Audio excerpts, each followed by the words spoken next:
Well, yes, the auto sector closed calendar year 2025 is seen to be closing calendar year 2025 as one of the strongest performers because clearly outpacing the broader market. The auto index is seen to be ending up nearly 18% in this particular year on a YTD basis.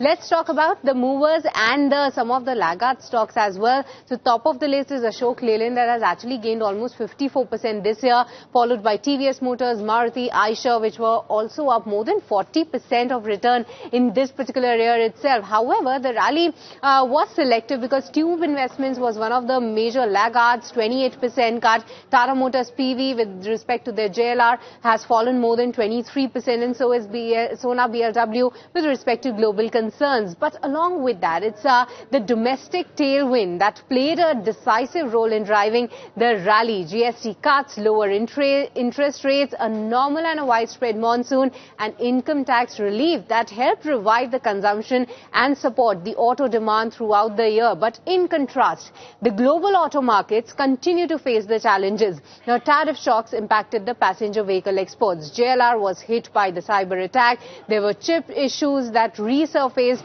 And with respect to the global market structures, Chinese automakers continue to gain share in the Europe while putting pressure on some of the other OEMs of the global players, while the legacy OEMs globally reassess their EV strategies amid the cost pressure. Recent, of course, is what's happening with Ford. Now, on the demand side, India sales momentum remains steady. Vahan data shows that two-wheeler volumes were up 4.4% on a YY basis. Passenger vehicle till date is more than 5% up. But not just that, after the festive season, that has seen to be proving the key catalyst, with two-wheeler sales jumping 17% and the passenger vehicle sales surging 16% between Ganesh Chaturthi and December.